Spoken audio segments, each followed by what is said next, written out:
Hey all, Ron here from Military Images Magazine with a new episode of Life on the Civil War Research Trail.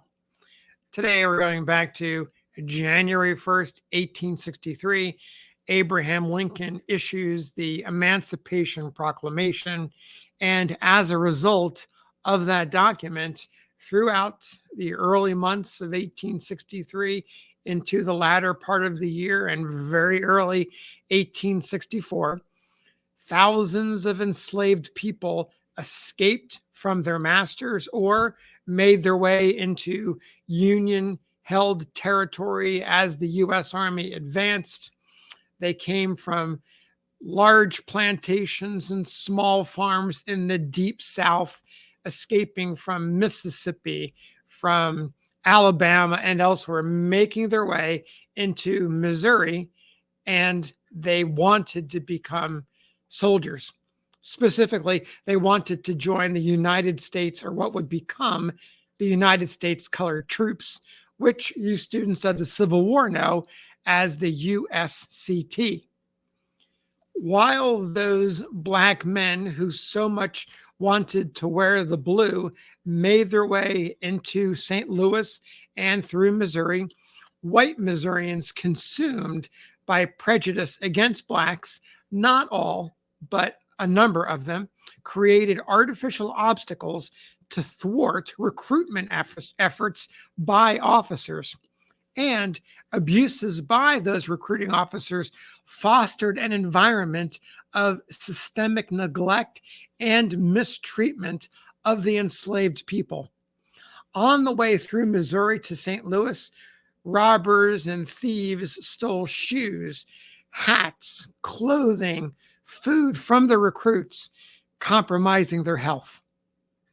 About this time, the better angels of human nature stepped in and stemmed the tide of those abuses. One of those better angels is pictured here. He's Colonel William Anderson Pyle. He's a prominent anti-slavery Methodist minister in St. Louis. He had the nom de guerre, or war name, of Fighting Parson for his early war efforts as a combat soldier. By this time, late 1863, early 1864, he commanded the USCT Brigade at Benton Barracks, the military recruitment and training center located in St. Louis. On January 6th, 1864, Pyle and his subordinates in the 62nd and 65th U.S. Colored Infantries met specifically to address the systemic racism that was having such a demoralizing impact on their troops. The minutes from that meeting include a series of resolutions aimed at educating the men to prepare them for life as full-fledged citizens of the United States, something they expected and knew would come following the emancipation and following a victory in the Civil War. I want to read to you the original minutes. It's a powerful statement of support for the USCT, for freedom and equality for people of color. So here we go. It is datelined Benton Barracks, January 6th, 1864. Minutes of a meeting of the officers of the 1st and 2nd Missouri Volunteers of African descent, convened by order of Colonel William A. Pyle, for the purpose of taking into consideration the best plans for the advancement of the interests of the soldiers of the United States Army of AD, that's African descent, morally, socially, and intellectually. There's a list of the officers who attended, and then they get into the minutes. During the absence of the committee, Colonel Pyle addressed the officers in relation to their duties and obligations, urging that each officer should contribute his influence and labor in the elevation of the men of his command and their preparation for the rights and duties of citizens. The report of the committee, after some amendments, was adopted as follows. Whereas the government of the United States, by arming the colored man, has recognized as manhood is the right of life, liberty, and the pursuit of happiness. The colored troops now under arms have proven themselves to be equal to other troops in obedience to orders and not inferior in point of courage to any in the service of the government. And whereas by the President's proclamation of emancipation, all slaves within rebellious territory are forever free. And in the language of the Roman adage, a people once made free can never again be enslaved. And whereas we look forward to the time when the colored soldier shall return to the walks of civil life to engage in its duties and meet its responsibilities and the full enjoyment of the blessings of the freedom conferred upon him will depend in a great measure upon his moral, intellectual, and social condition. And whereas it is all important that some arrangement be made by which a portion of the pay of these men may be saved for themselves and families. Therefore, resolved, first, that we, as officers of the 1st and 2nd Regiments, Missouri Volunteers, African descent, pledge ourselves to do all in our power for the moral, intellectual, and social elevation of the men in our several commands.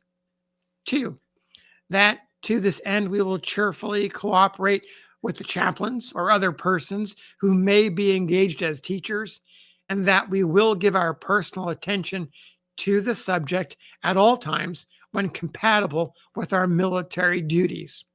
3, that we request the Western Sanitary Commission, that's a nonprofit organization that supported the troops, supplied the troops, if consistent with their sense of propriety, to appoint a bonded treasurer to whom the men may remit their pay to be kept for them until time as they may wish to invest it in a home or for the use of themselves or families as they may desire. 4, that we most respectfully request the Western Sanitary Commission to furnish 2,000 primers or spellers for the use of the troops now in camp and who will be here within the next 10 days, the cost of which shall be refunded when our men are paid. 5, that we will see personally to the distribution of the books with instruction that they may be preserved and carefully studied. 6, that the most earnestly call the attention of the Western Sanitary Commission to abuses of the families of our men, as we are reliably informed that many of them are suffering from cruel treatment. Signed, William A. Pyle, Colonel, Missouri Volunteers. That's the end of the minutes. And wow, what a statement coming in January of 1864, a little more than a year after the Emancipation Proclamation, fully realizing, Colonel Pyle fully realizing that his responsibility was not just to make good soldiers, but to make good citizens, to make good people. And he did.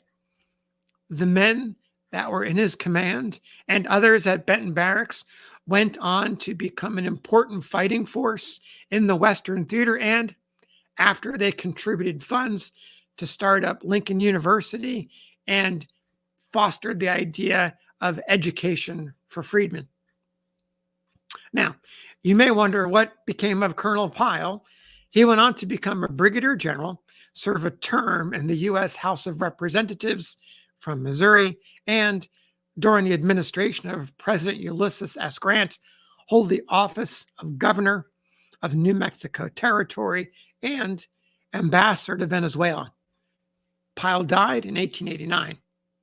So there you have Pyle's story, a little remembered, obscure Union general who left behind these amazing minutes to care for the troops of the United States colored infantry, artillery, and heavy artillery and cavalry regiments.